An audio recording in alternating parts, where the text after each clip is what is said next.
Hello, my name is Aaron and I am the Novice Painter. Welcome to the first painting video in the series. I wanted to start off with my favorite way to paint, what I call stream of consciousness painting. For me, this works best with oil paints as I'm more familiar with these, but I have also used acrylics from time to time. I start with a limited series of colors, usually all of them next to each other on the color wheel, along with white and black to either lighten or darken the colors. I then get a general idea of what I want to paint, but never anything specific. So questions I'll ask myself before I get started are things like, will there be water? Will there be an object in the foreground, or is this more an open feel? Is it cold in the painting, or is it warm? And where's my light source? And then once I have these general ideas in my head, I just start putting paint on the canvas. The trick to these types of paintings is that you cannot be afraid of the final result. It will be what it will be. The end image is not the point. What I'm trying to do here is, number one, have fun. And these really are the most fun to paint, for me anyway. In high school and college, I played in various jazz groups, and one of my favorite things to do in these groups was just pick up a set of chord changes and just jam out with the other musicians. That feeling of freedom and power is nearly indescribable. Painting in this fashion is very similar to like a painting jam session. The feeling of just freedom and power, and you really feel like you can do anything on that canvas.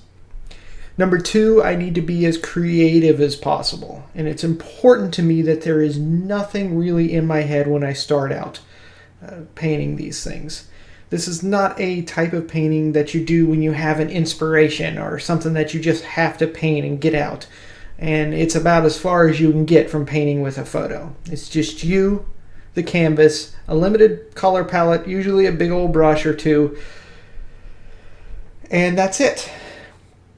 Number three, you have to pay attention to what you're painting. Usually I start with a color. In this case, with this painting, it was just blue. And as I spread the color on the canvas, I'm paying attention to the various variations of dark, light, and shape that tend to happen randomly as paint is applied to the canvas. When I see a dark area, I add more dark paint there to intensify it. And similarly, when I see a lighter area, I add more light paint. These shapes and areas of light and dark will eventually become clouds or land masses or even buildings, animals, boats, anything you want it to be, whatever it looks like. Finally, number four, you need to learn from whatever happens. Most of these types of paintings do not become my favorite pieces of art that end up hanging on the wall of my house, but they will often cause the ideas to come to mind for paintings that do end up being some of my favorites. As a novice painter, one of the things I struggle with is the frustration that comes with painting something that does not look right. I'm still trying to teach myself that it is okay when you paint something that does not look like a masterwork. A painting doesn't really even need to look like anything at all, really. For every 10 or so paintings that I produce, I usually will only show one to family and friends, and the rest end up being painted over or they sit on a shelf in the closet somewhere. But without these 9 less than perfect paintings, there would not be that one that I get to show off to everybody. As this is the first painting in the series, I wanted to talk for just a few moments about the techniques that I use. Generally, I will paint with oils. I do paint in acrylics. Every once in a while, usually if I have something that is going to require a lot of detail work, so if I'm going to paint a boat, a train, or an animal, something like that, I like to try and use acrylics for that.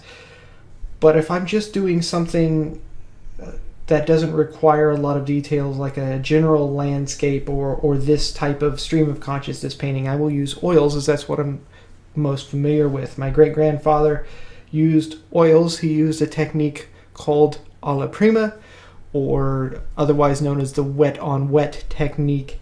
This is a technique that was used extensively by the Impressionists, and it basically allows you to paint everything all at once.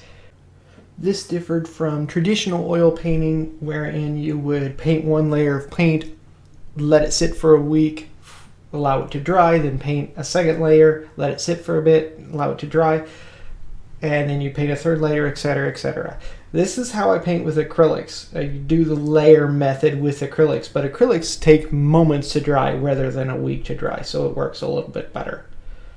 Painting in this method allows me the freedom to change things at will. So you see me putting on waves here, and I can go back later with a paintbrush and just smooth them all out, and completely changes the character of the sea. Whereas if I were doing this with acrylics, I wouldn't be able to do that. It'd be dry already.